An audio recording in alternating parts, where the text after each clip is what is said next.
Hello, everyone. Welcome into Lettermen Row headquarters for BuckIQ. We've got the big guy, Reid Fragel, in the building, so you know that means it's time for a spring breakdown of some Ohio State offensive line. And Reid, the offensive line is a little bit thin right now, and one of the reasons for that, you take the starting left tackle out, things are going to look different. Thayer Munford, what did you think last year of his kind of first full time as a starter?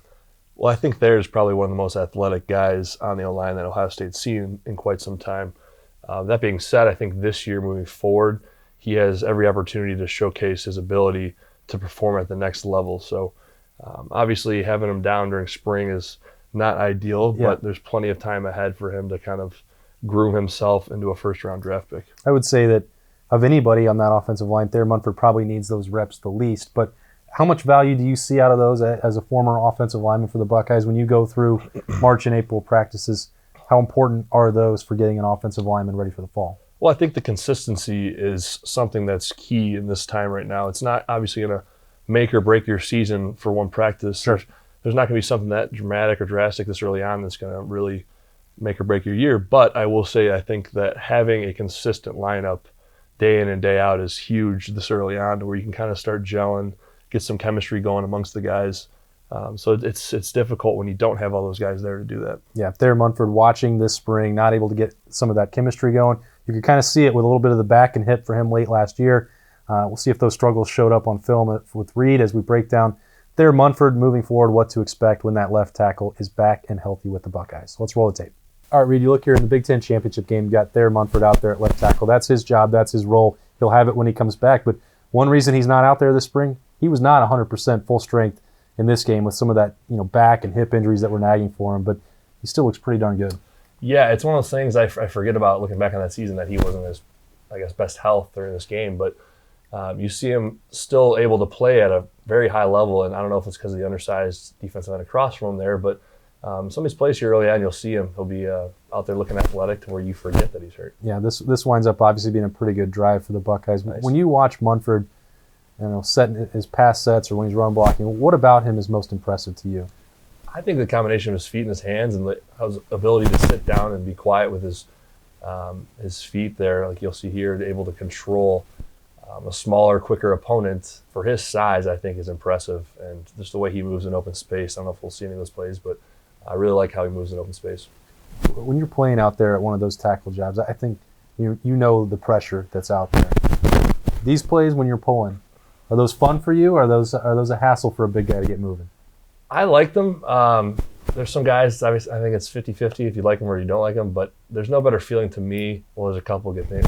I say that I think we'll see him on the rest of this drive maybe. But that's one of my favorite feelings as a tackle pulling around and catching a guy off guard in the hole and really just ear holing him right there. And just kind of feeling him give way. To me, that's an awesome feeling. But, it's not for everybody. Not everybody likes to pull, but I used to like it.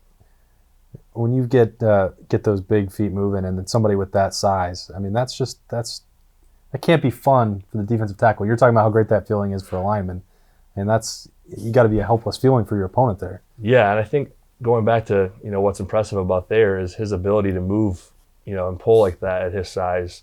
You'll see guys stumble sometimes over the center's feet or something. His awareness while he's pulling, I think, is an awesome play there. Yeah, I think this was one of your favorites when we started to put it together. Yeah. How do you pull something like this off? Well, he's making the defensive end feel like he has the edge, but really he's in control of this one right here from the start.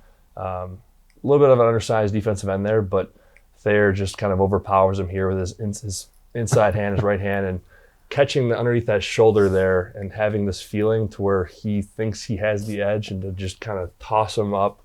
That was another one of my favorite feelings. It's kind of just like pulling the rug out from underneath them type deal. Yeah. Does that have a nickname, that move, when you've got somebody going? I want to say Olay, but it's not. It's not the Olay move.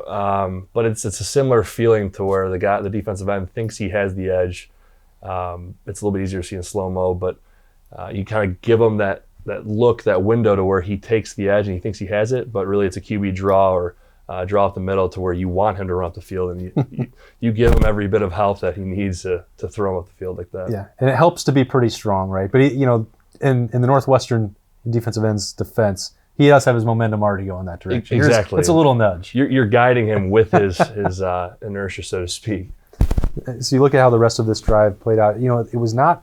I would say perfect. You can evaluate it better than I can, Reid, but I thought there were times late in the year where you could kind of see that the feet weren't moving quite the same way, and he was not at that full Thayer Munford potential. Yeah, maybe right there you'll see a little bit of it if you rewind it.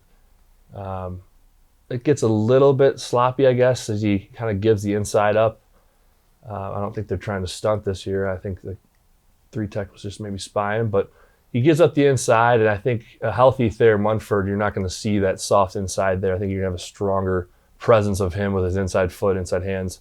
But, it's little things like that, and obviously the rest of your team can make up for it. But, I think when Thayer's 100%, you don't see that type of stuff. Yeah, it does help to have Dwayne Haskins or maybe down the road with a more mobile Justin Fields back there. Sometimes that can cover up from some mistakes. You might remember something like that from 2012 with that guy that was running around behind you. I don't know what you're talking about there. No, the Penn State game, I think, is the reference you're making there, but might have gotten away with the holding call on that one. We've talked about that one a few times. Braxton Miller can help make up for some mistakes, but Thayer Munford doesn't make a whole lot of them there at left tackle. Once he gets back, Ohio State will be in much better shape as sort of this offensive line gets rebuilt, a little bit of transition. He's the anchor. He's played. Reid Fragel will be breaking him down all year long with us at Lettermen Row on BuckIQ. So for Reid, I'm Austin Ward. We will see you next time here at Lettermen Row.